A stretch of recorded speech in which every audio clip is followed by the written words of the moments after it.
have basically all the corporations from Prelude 2 spoiled, so I wanted to review them. Now, I didn't expect so much to be spoiled in the first week, so I decided to divide it into two videos, one just for the corporations and one for all the products and the preludes, so check that one out there. And yeah, let's begin. So, well, there's this little blurb here that says that all the Prelude 2 feature more advanced capabilities and making them more potent in the hands of very experienced players, and requiring unique strategies. I don't think that's true, and quite frankly I'm a little disappointed with the corporations. I think they kind of look like fan-made corps, like very niche, and some parts that I don't understand. So yeah, I'm a little disappointed, but let's go over them.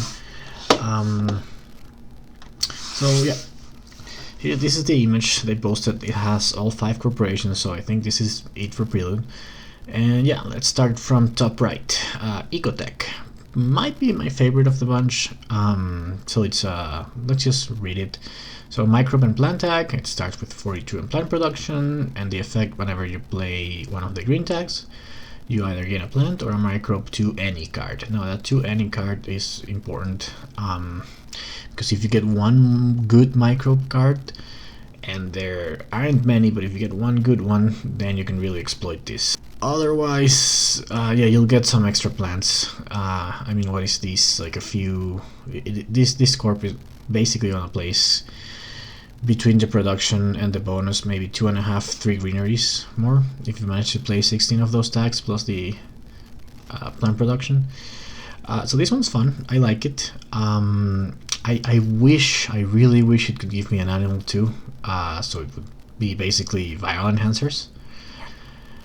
I imagine maybe they play tested and that would have made it too good, because the best part of viral enhancers is that you get an extra point on every 1 point animal.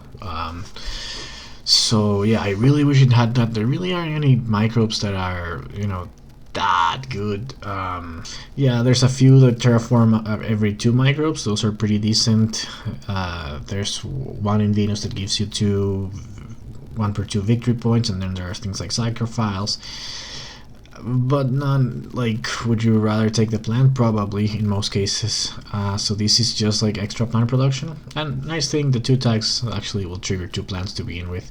It also can place microbes on itself, meaning you really need that microbe target, or just doing plants.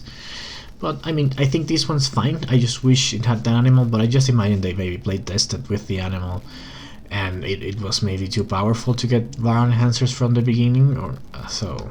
But this one is probably my favorite of the bunch, to be honest.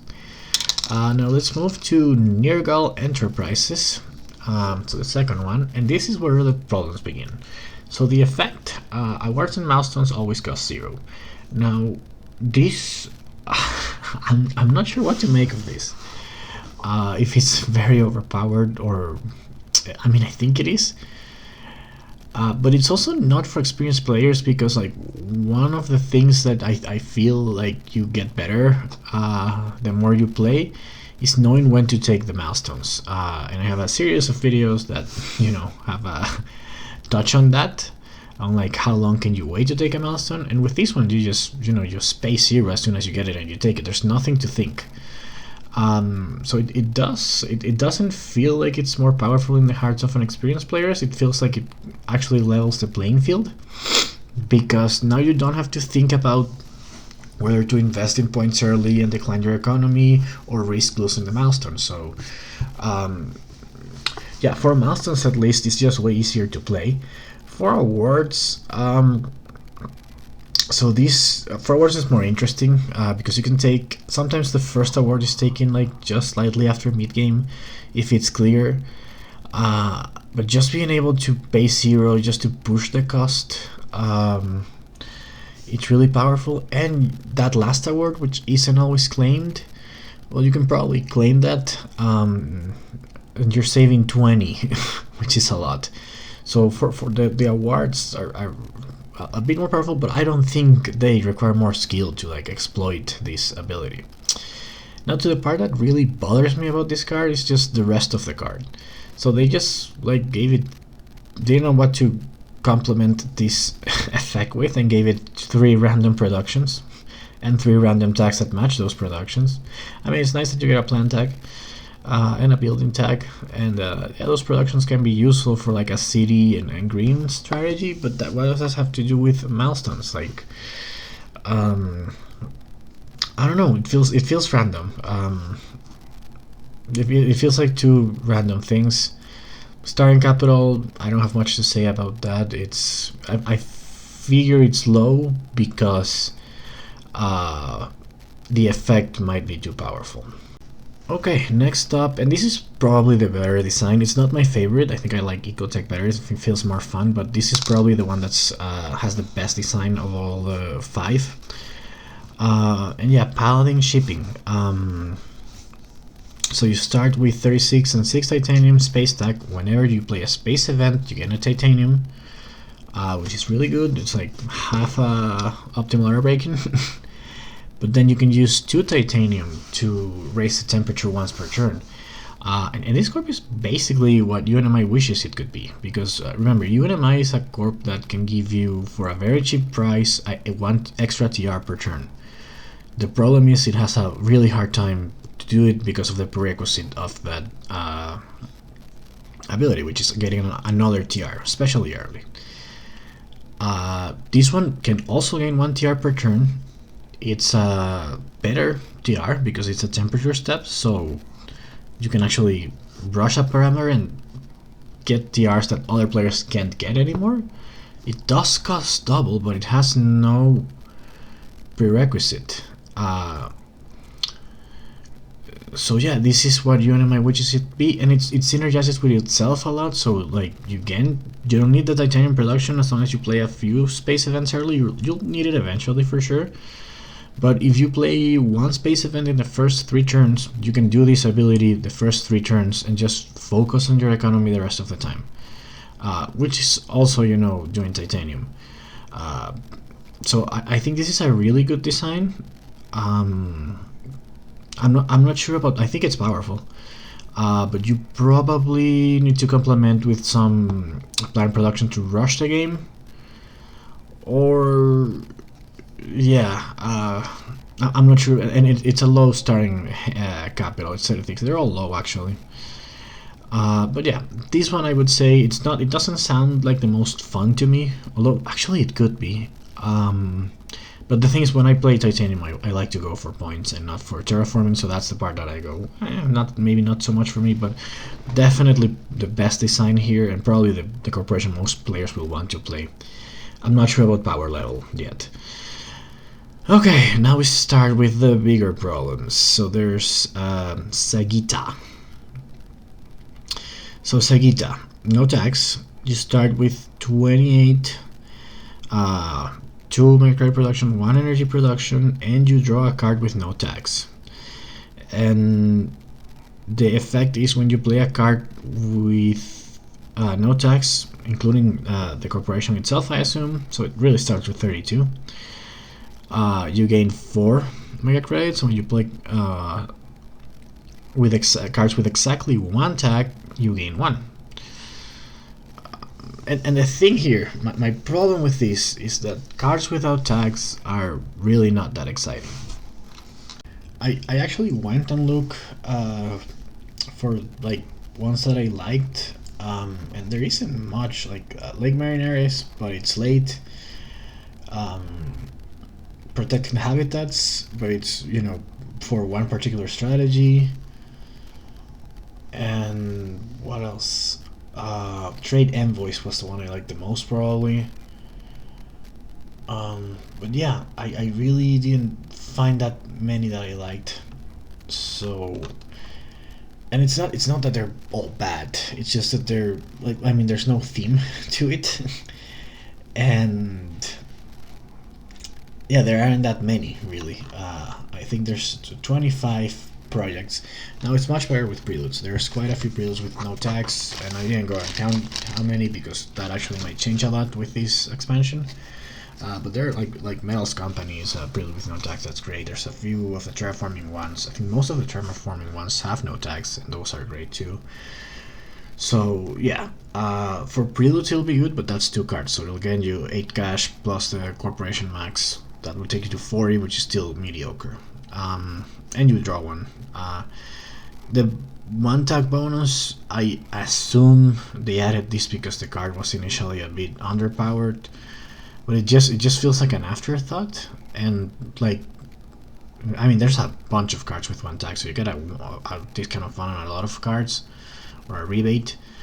But yeah, there's no theme here. I don't like. It's not something that I'm not excited to ever play cards without tags. So yeah. I think this might be my least favorite, or the next one. So let's talk about the next one, and it's called Spire. And it starts well. So you keep you have 44 cash, and then you draw on your first action. You draw 4 cards, and then you discard 3 cards from your hand. So not from the 4, but from your whole hand. So you actually might want to keep a few extra cards, because you don't know, like, you don't want to keep only the good ones in case you draw 4 good ones, or let's say 3 good ones, and now you have to discard 2 cards that you like, right? So you with this corporation, I would definitely keep maybe 2 extra cards, so that if I draw a lot of good cards, I can get rid of those. Okay, so that part's nice. So this corporation sees a lot of cards to begin with. It won't keep as many; it just keeps an extra one. But you're basically just paying for 3 draws if you want. You can just pay for 3 more cards and draw them, and then just discard the ones you kept at the beginning. So you get 1 free card, and you can pay for 3 extra. It's the best way to look at it. And City and Earth Tech, a weird combination. But let's look at the ability. Whenever you play a card with 2 or more tags, so it says at least 2 tags, you gain a science resource. And again, I'm excited about science resources, but it only gains it to that card. And when you look at the effect, it's really just bleh. So the effect is that you can use science's resource on that card to just get a discount of 2 on your standard projects. That's it. So if you play a bunch of cards with 2 tags, each one of those is worth 2 mega credits when you play a standard project. And standard projects are not exciting, and they're overcosted. Like, how many do you use in a game, really? 3 or 4? But you're not gonna gear your strategy towards standard projects anyway. So it's like it's just like a random bonus that you get, but nothing else. There's no theme to it either. And the weird thing, like, if it was encouraging to use standard projects, why is it making you draw projects, which would like want to make you invest your money in projects, not on standard projects? Like, they could have just made this, like, when you play 2 tags, gain 2 mega credits, and would be so much better. And like, I like the 2 tag thing, but the standard break thing is just horrible. So yeah, I don't like it at all. So like Sagitta and Spire, I think are not great designs. Nirgal, like, it has the cool effect, but everything else is random, and it feels like it just makes the game easier. And then Palladin and Ecotec I like, even though Palladin is not my favorite style of play, but I think it's a well-designed corp, and Ecotec is, I mean, it's fine. I'd still rather play Arclight, which plays, I would assume, similar, but a little bit more fun. But anyway, that's it. I hope I didn't bum you out. I think this is it for corporations, because there's 5 here. Tycho Magnetics, and I've been looking at the numbers, and everything to me indicates that that's it. I mean, tomorrow we might get a corporation spoiled, because but I think not. I think this is it, because if you look at Automa, it comes with 46 corporation cards for Automa, so that should correspond to 46 corporation cards for normal players. And this would make it 46 so far, right? Because there's 40 from before, and this 6 would make it 46. So yeah, I think this might be it for corporations, but I hope we get one tomorrow, because I wasn't really a fan of 3 of these ones. So yeah, right. Talk to you later.